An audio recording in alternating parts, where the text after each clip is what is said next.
Okay, that's my agenda. I'll try to cover in the allocated time. First, a bird's eye view of our tertiary referral center at Ain Shams University, then the new technology which is now everywhere, and the impact of that on our practice in Egypt, and how should we react, not only as practitioners, not only as academicians, but as Egyptian citizens who care for their country. A quick overview. Ain Shams University is supposedly the first university in history. To cut the story short, it has had several names, including Heliopolis, or On in hieroglyphic, which was the oldest university in history. I'm talking about 6,000 years back. As far as Ain Shams University Hospital, it started by a generous donation from the Demirdash Pasha and his family. So the hospital preceded the inauguration of the university.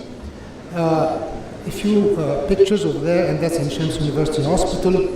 In the vascular surgery department, that's the scope of activity we are having right now in both hospitals, the Demirdash, which is the free hospital, supposedly free, and the Ain Shams University Specialized Hospital. Now, the new technology has come into our hands, involving the diagnostic tools, predominantly in the imaging sector, and the therapeutic options. So many tools we have in hand, as well as the setup in nearly all major tertiary referral centers, be it Cairo University or Ain Shams University or Al-Azhar University or the military hospitals or Alexandria, of course, and so forth. So it has reached several aspects of our practice. So the issue here is not having this in hand, but how we should react to that, especially in the wake of the currently witnessed, we are living in a third world war, no doubt about that. And the socio-economic impact of that has to be taken into consideration. Okay. Then we have the AI, artificial intelligence.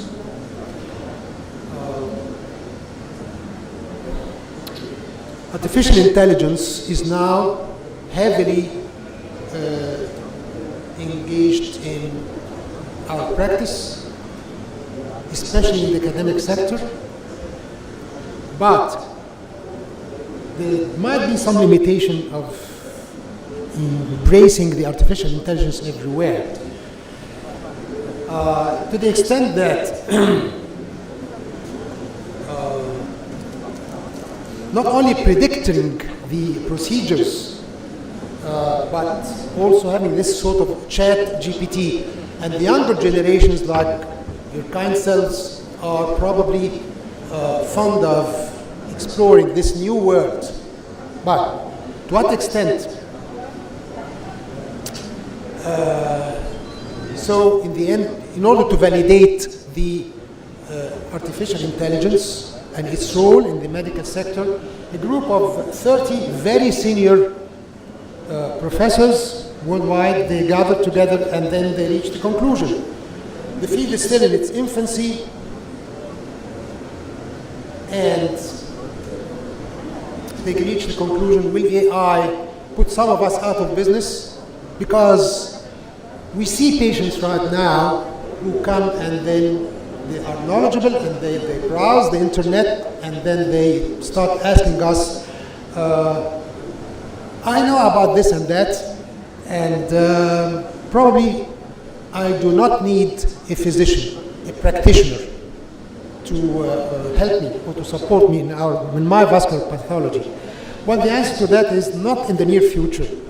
So, you are all familiar with those new high-tech tools that are probably present in many centers in Egypt. some of the references for your interests, of course.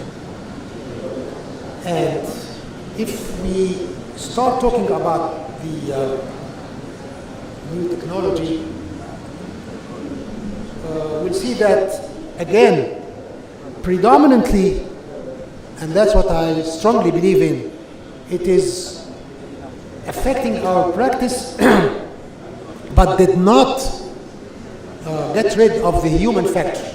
So my take-home message, once again, cost containment should be there, especially in the very fragile economic status in Egypt and most of African countries, even worse.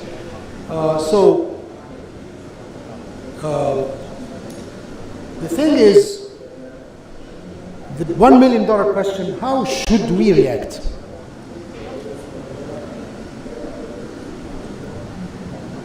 Before and after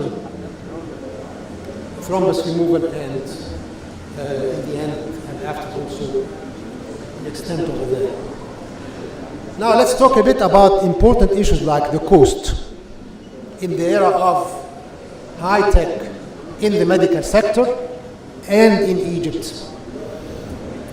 Before the new technological advancements, the average hospital stay in our referral center at Ain Shams was 6 to 9 days. Nowadays it's nearly half. Less dependency on the post-operative ICU, no doubt about that.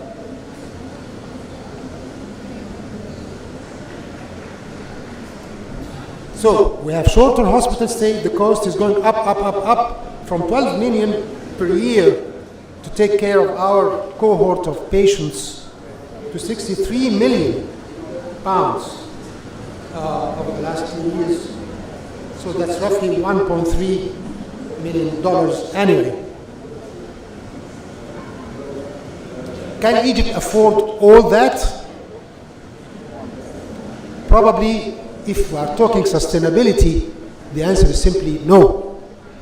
It may work once or twice or several months, and we're just having an interesting discussion with Professor Ala Abdelhalim, because not only as a professor and practitioner, senior consultant, but also as a governor, past governor, and he's aware of the fragile situation we are facing nowadays. Sustainability is the key word. It's not about, let's do it for once and then get a picture, and then we might or might not publish in a Q1 journal, but the issue is sustainability. So I'm going to leave you right now with those unanswered questions. What about cost effectiveness in all centers? Can they afford for sustainability of the new technology? Can we provide top quality care with only part of the new technology and leave the others aside? What about healthcare economics? Again, I'm echoing Dr. Rehab Nabil in that should be taken into consideration.